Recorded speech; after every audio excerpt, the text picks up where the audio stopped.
Réussir le DELF, scolaire et junior, niveau B2. Compréhension orale. Leçon 12, activité 19. Répondez aux questions suivantes. Première question. De quoi s'agit-il dans ce document?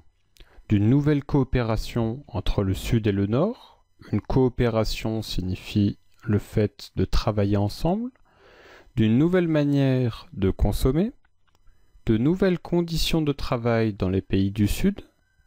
Deuxième question, comment appelle-t-on ce nouveau phénomène? Troisième question, quel est l'objectif affiché? Quatrième question, les producteurs du Sud s'associent généralement à de grosses entreprises, se regroupent avec d'autres familles voisines ou se regroupent entre eux. Cinquième question, on parle alors de produits équitables. Équitable signifie qui est juste pour les deux parties. Donnez deux exemples. Sixième question. Comment peut-on être sûr que les produits sont bien équitables? Septième question. Depuis quand ce procédé existe-t-il? Et enfin, huitième question. Comment s'appelle l'organisme en question? Vous allez maintenant entendre le document. Essayez de trouver les bonnes réponses. Activité 19, page 24. Le commerce équitable, c'est une façon de faire du commerce qui permet de donner des meilleures conditions de vie aux travailleurs de pays défavorisés. On dit parfois les travailleurs du Sud parce que ces pays sont surtout situés dans l'hémisphère Sud. Dans ces pays, il y a beaucoup de plantations de café, de cacao ou encore de coton. Et souvent, ce sont de grosses entreprises qui en sont propriétaires. Et au bout du compte, les travailleurs, par exemple ceux qui cueillent les grains de café, ne reçoivent pas toujours beaucoup d'argent. Alors, pour donner de meilleures conditions de vie à ces travailleurs, des gens des pays du Nord, comme le Canada, peuvent acheter des produits qu'on appelle équitables. À la base du commerce équitable, il y a donc la coopération entre le Nord et le Sud, soit entre les consommateurs au Nord et les coopératives de producteurs au Sud. Les coopératives, ce sont des petits producteurs qui se regroupent et qui se partagent les profits. En achetant des produits équitables, les consommateurs s'assurent donc que ceux qui ont travaillé à la production des produits ont de bonnes conditions de travail. Les produits. Il y a plusieurs produits équitables. Au Canada, on retrouve surtout du café, du thé, du sucre, du chocolat ou encore du riz. Et pour s'assurer que les produits sont vraiment équitables, il y a un organisme qui donne une certification aux produits qui le sont vraiment. Au Canada, la certification des produits équitables existe depuis 1997 et c'est Transfert Canada qui s'en occupe. Donc les consommateurs peuvent être certains qu'il s'agit bel et bien d'un produit équitable lorsqu'il y a le logo certifié équitable sur le produit. Voici maintenant la transcription écrite de ce que vous venez d'entendre. Le commerce équitable, c'est une façon de faire du commerce qui permet de donner des meilleures conditions de vie aux travailleurs de pays défavorisés. On dit parfois les travailleurs du Sud parce que ces pays sont surtout situés dans l'hémisphère Sud. Dans ces pays, il y a beaucoup de plantations de café, de cacao ou encore de coton. Et souvent, ce sont de grosses entreprises qui en sont propriétaires. Et au bout du compte, les travailleurs, par exemple ceux qui cueillent les grains de café, ne reçoivent pas toujours beaucoup d'argent. Alors, pour donner de meilleures conditions de vie à ces travailleurs, des gens des pays du Nord, comme le Canada, peuvent acheter des produits qu'on appelle équitables. À la base du commerce équitable, il y a donc la coopération entre le Nord et le Sud, soit entre les consommateurs du Nord et les coopératives de producteurs au Sud. Les coopératives, ce sont des petits producteurs qui se regroupent et qui se partagent les profits. En achetant des produits équitables, les consommateurs s'assurent donc que ceux qui ont travaillé à la production des produits ont de bonnes conditions de travail. Les produits. Il y a plusieurs produits équitables. Au Canada, on retrouve surtout du café, du thé, du sucre, du chocolat ou encore du riz. Et pour s'assurer que les produits sont vraiment équitables, il y a un organisme qui donne une certification aux produits qui le sont vraiment. Au Canada, la certification des produits équitables existe depuis 1997. Et c'est Transfert Canada qui s'en occupe. Donc, les consommateurs peuvent être certains qu'il s'agit bel et bien d'un produit équitable lorsqu'il y a le logo certifié équitable sur le produit.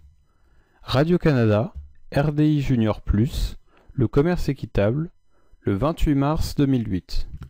Les pays défavorisés signifient les pays pauvres.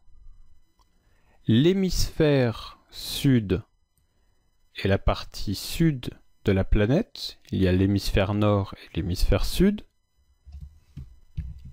Ils cueillent les grains de café, du verbe cueillir, comme on cueille des graines ou des plantes, par exemple. Une coopérative, souvent utilisée dans le domaine agricole, est un regroupement de plusieurs exploitations, donc de plusieurs fermes. Voici maintenant le corrigé de l'activité. La première question était: de quoi s'agit-il dans ce document? Ici, le document nous parle du commerce équitable. On dit que c'est une façon, donc une manière de faire du commerce. Donc de faire du commerce, ce qui veut dire vendre pour les producteurs et consommer pour les acheteurs, qui permet de donner des meilleures conditions de vie aux travailleurs de pays défavorisés. Il s'agit donc d'une nouvelle manière de consommer. La question 2 était: comment appelle-t-on ce nouveau phénomène? On a le nom donc de ce phénomène, de cette nouvelle manière de consommer, au tout début du document, le commerce équitable. La réponse à la question 2 est bien le commerce équitable. La troisième question était: quel est l'objectif affiché? L'objectif du commerce équitable est simple, il permet de donner des meilleures conditions de vie, c'est-à-dire le confort, des travailleurs de pays défavorisés. La réponse à la troisième question était donc bien améliorer les conditions de vie des travailleurs du Sud.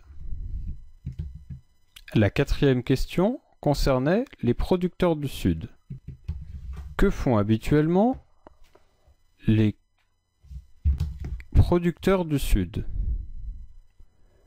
On voit qu'ils se regroupent en coopératives, les coopératives étant des petits producteurs qui se regroupent et qui se partagent les profits.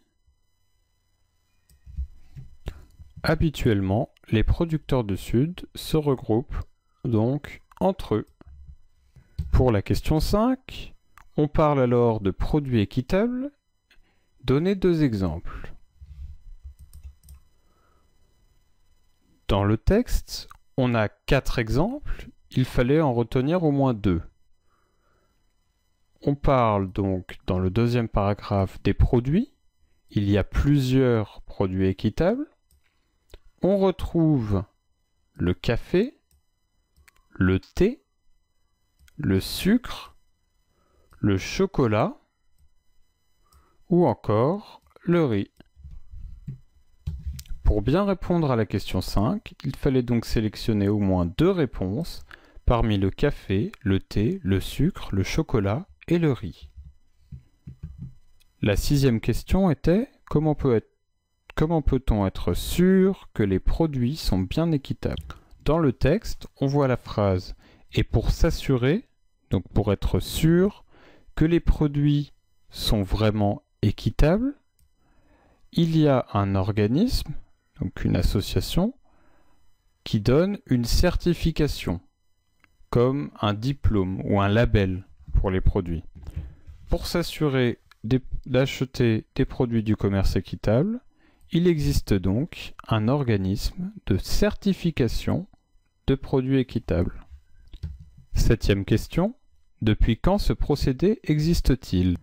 On a la réponse dans la 2e partie du document. La certification des produits équitables existe depuis 1997. La réponse à la question 7 est donc bien depuis 1997. Dernière question. Comment s'appelle l'organisme en question? On reprend la phrase. La certification des produits équitables existe depuis 1997 et c'est Transfert Canada qui s'en occupe, donc qui est chargé de la certification. La réponse à la question 8 est donc Transfert Canada.